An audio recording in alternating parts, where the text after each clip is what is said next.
الله الله على الجمال والحلاوة. بسم الله الرحمن الرحيم. هنعمل النهاردة بقى شوية طاجن قرنبيط بالبشاميل. مش قادرة اقول لكم على الجميل. بسم الله الرحمن الرحيم. بصوا الجمال وبصوا الحلاوة بتاعته. الطعم حكاية، الطعم حكاية. مش قادرة اقول لكم. اقتصادي وسهل وبسيط والطريقة حلوة قوي قوي. بصوا سخن مولع اهو.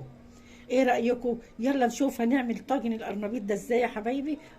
طريقة سهلة وبسيطة واقتصادية. ولا لحمة ولا فراخ بقى، خليها على رمضان. كل سنة وانتم طيبين. يلا بينا نشوف القرنبيط ده هيتعمل ازاي يا حبايبي. يلا بينا. ازيكم الاول يا حبايبي؟ نسيتوني حلاوة القرنبيط، نسيت. ازيكم عاملين ايه؟ يا رب تكونوا بخير يا حبايبي دايما. كل سنة وانتم طيبين. شهر مبارك عليكم وعلى أمة المسلمين كلها يا رب. يلا بينا نعمل طاجن القرنبيط. يلا نقول بسم الله الرحمن الرحيم. انا معايا هنا القرنبيط، انا مفرزاه قدامكم قبل كده ان الشتاء اللي فات اهي. بصوا يعني انا مدياها يعني اللي هي غلوه واحده او غلوتين. فانا هشطفها دلوقتي بميه دافيه، بميه دافيه. وهقطع كل زهره لوحديها هوريها لكم. ومعايا بقى لو ما عندكوش حته لحمه مش مشكله، حته لحمه صغيره هي فايده عندي بقى لها كتير، كنت حاطاها في الفريزر. ومعايا بصلايه، ومعايا هنا حوالي 4 طماطميات. يعني حسب الكميه اللي انت هتعملي. هو ما بيبقاش احمر، انا هعمله بالبشاميل. مش بيبقى احمر، بيبقى لونه وردي. يلا بينا هنشوف هنعمل ايه على البوتاجاز. انا شطفته بميه يعني سخنه كده اهي. بص بنشيل الزهره، تبقى الزهره صغيره كده، يعني على قد ما حد هياكلها كده، ان كانت باللقمه او بالرز. يعني اللي هياكلها بعيش ياكلها برز زي ما هو عاوز. بص اهي الزهره حتت صغيره اهي. وطبعا اللي هو الفريش، طبعا اللي مش عنده في الفريزر زي ما انا عامله كده، هيجيب واحده على قد اسرته برضه. بلاش من الكميات الكبيره، على قد عشان ايه الحاجه غاليه اهي. هيغليها طبعا، هيحط شويه ميه وملح وشويه كمون صغيرين في الميه وهو بيسلقهم. هيسلقها يعني 3/4 سوا، 3/4 سوا عشان هتستوي يعني في الصلصه اللي انا هعملها، وهتخش الفرن كمان. يلا بينا. انا قطعتها كلها زهرات صغيره هي. يلا بينا يا حبايبي نشوف البوتاجاز هنعمل عليه ايه. هنحط هنا حوالي 3 معالق زيت. بسم الله الرحمن الرحيم اهو.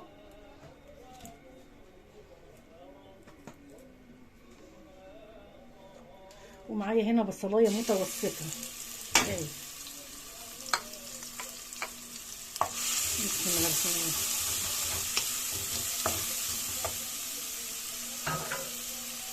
احنا ما بنحمرهوش، انا يا دوبك كده لون ذهبي بسيط عشان تحسي بالبصلايه كده تبقى طعمها حلو اهي. اهي بصوا لونها ما احمرش خالص اهي. شوفوا اللون بتاعها اهي. انا يا دوب مدبلاها بس كده. وهنحط عصير الطماطم. عندك صلصه حط لها عادي معلقتين، معلقتين صلصه. انا مش هحمر حتى لو يعني دول تقريبا 4 قطيات. لو لقيتهم حسيت ان هم هيبقوا كتير ممكن اشيل منهم معلقه اهو. انا هسيبها بس طبعا انا حاطاه برده في الفريزر اهوت. بيسهل عليا الدنيا لما بحط مثلا طماطم في الثلاجه، بتسهل عليا الدنيا، خضار اي حاجه على طول اهو. هسيبها بس تفك شويه ونحط لها التوابل. عقبال بقى اما الصلصه تغلي غلوتين هنعمل البشاميل. بصوا دي حته سمنه صغيره اهي، صغير.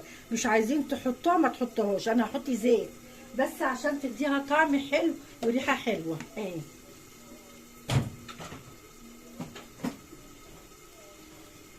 اهي برضو 3 معالق زيت اهي. بسم الله الرحمن الرحيم اهي.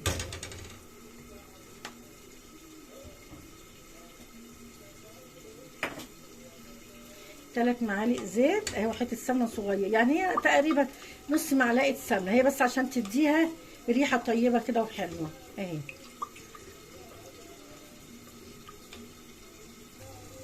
بصوا دولت فصين توم مهروسين. ايوه طريقه حلوه كده وجديده، تكه يعني جميله اهي. هنشوحها. بسم الله الرحمن الرحيم انا شوحتها والريحه طلعت بس بصوا اهي، مش حمرا خالص، الريحه طلعت بس. ودول 3 معالق دقيق بتوع اكل بس مش مليانين. بسم الله الرحمن الرحيم.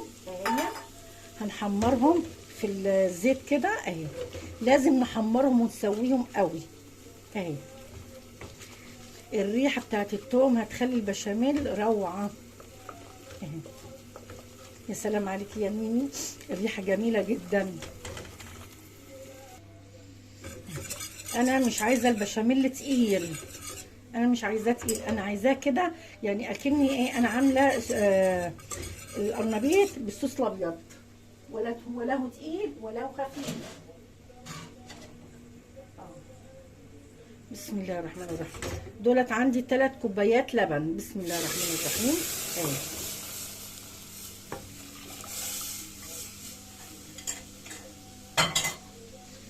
بسم الله الرحمن الرحيم.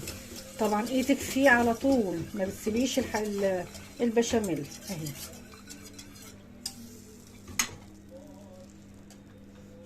هحط له كده شويه فلفل اسمر،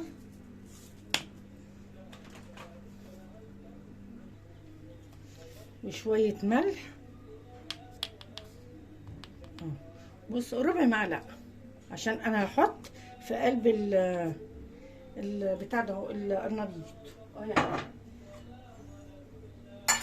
بس يبقى انا حطيت شويه ملح وفلفل بس. اللي عايز يحط بدل الملح ماجي يحط اهو. بصوا ما شاء الله اهو، بصوا هو لسه مغليش كمان اهو. بصوا سمكه اهو، انا هو هيتقل عن كده شويه. بسم الله الرحمن الرحيم. وادي الصلصه اهي خلاص فكت اهي. هنحط لها بقى اهي شويه ملح، معلقه صغيره ملح.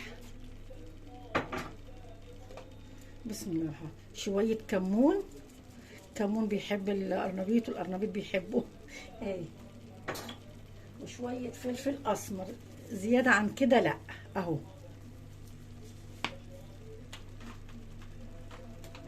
بسم الله الرحمن الرحيم. احنا شغالين كده على البشاميل وبنعمل القرنبيط اهو، وانا ايدي في البشاميل كمان اهو. بسم الله الرحمن الرحيم.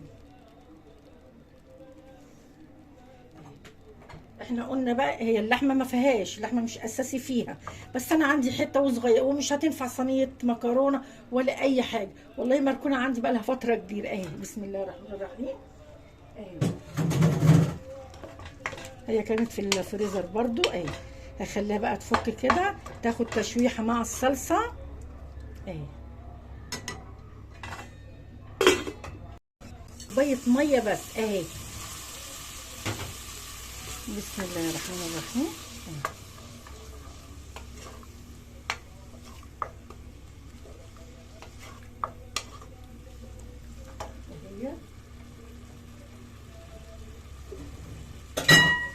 وادي القرنبيط.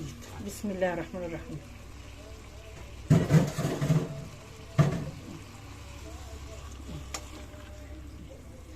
هشوحها كده فيها، هتاخد الطعم والريحه من بعضيها اهي. انا ما شلتش على فكره خالص، انا كنت قلت ممكن اشيل منها معلقه، بس هي اهي يا دوبك كده قبل ما تشرب من بعضيها. مش عايز، لان انا مش عايزه فيها صلصه. الصلصه هتعوم البشاميل، هتخليه مش حلو خالص اهي. بس كده اهو. انا ايه هوطي كده عليها طبعا عشان ما فيهاش دلوقتي ميه. هوطي عليها هتغلي براحتها، تاخد غلوه وهي كده يعني ايه، اكني زي على البخار اهي. هشوف البشاميل بقى اهو. بسم الله الرحمن الرحيم. خلاص كده. بسم الله الرحمن الرحيم. والله بقى ان كان عندك حته جبنه حطيها، ما عندكيش خلاص اهي. لا مظبوط كده، مش عايزه ملح. اللي مش عايزه يحطي ملح حطي ماجي، مش عايزه تحطي لحمه ما تحطيش. انا هي مش اساسي معايا في الوصفه، مش حطاها اللحمه، بس انا لقيتها مش هتعمل اي حاجه عندي، قلت احطها في القرنبيط اهي. خلاص كده انا هطفي عليه. خلاص بقى سمكه حلو، انا مش عايزاه تقيل قوي اهو، حلو معقول. بسم الله الرحمن الرحيم.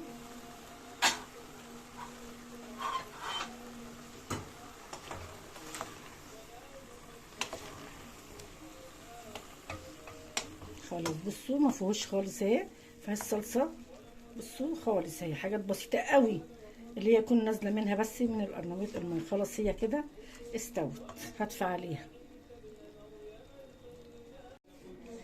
بسم الله الرحمن الرحيم. يا سلام على الجمال، ايه يا ميمي الجمال ده كله، الله اكبر، بسم الله ما شاء الله. شويه قرنبيط مش قادره اقول لكم على الريحه والجمال والحلاوه اهو، ولا تقولي لحمه ولا تقولي فراخ ولا اي حاجه. ايه بص، اللي كانوا لحمه هيبقوا زينا ولا فراخ ولا زي، لا لا، جربي بس القرنبيط ده هو بالطريقه دي اقتصادي جدا. ما تحطيش لحمه خالص، انا مش بقول لك حطي لحمه، لا ما تحطيش. ايه ما شاء الله اهي.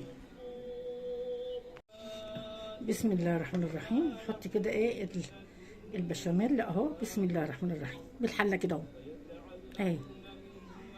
انا قايده الفرن.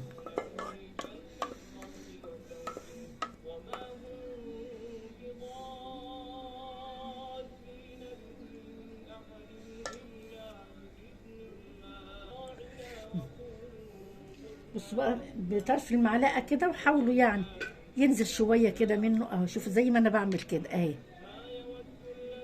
اهي. والله ما شاء الله، مش قادره اقول لكم على الريحه والجمال اهو يا حبيبي. كل سنه وانتم طيبين، شهر مبارك عليكم يا رب وعلى الشعب المصري كله اهي. هنعمل ايه بقى دلوقتي؟ احنا بقى ما عندناش جبنه، هنعمل ايه؟ هنكسر بيضه ونحط عليها شويه فلفل اسمر ونضربها كده ونحطها على وشها. يعني انا بقول لك لو ما عندكيش، انا عندي حته جبنه صغيره هقول لكم هنعملها ازاي. إيه؟ حته جبنه اهي، يعني حتتين فايضين من بنتي اهو، هنعملهم كده اهو،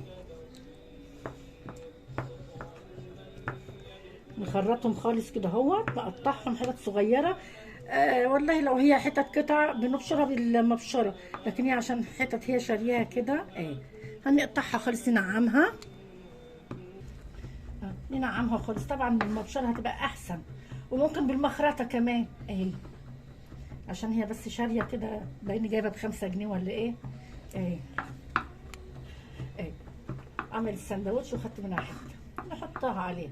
ما عندكيش اللي حته الجبنه يا حبيبتي، حطي بيضايه اهي، مش هتقول لا ابدا اهي. بصوا نعمتها خالص اهي. بسم الله الرحمن الرحيم. الجيش قال اتصرف. بسم الله الرحمن الرحيم اهي.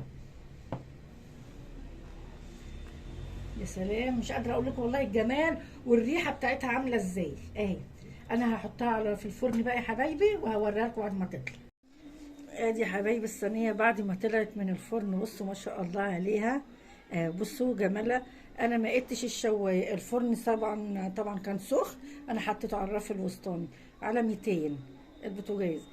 فما شاء الله السخونيه، عشان هي جبنه ساحت على طول واحمر، ولو بيضه برضه هتبقى الوش كده حبايبي اهو.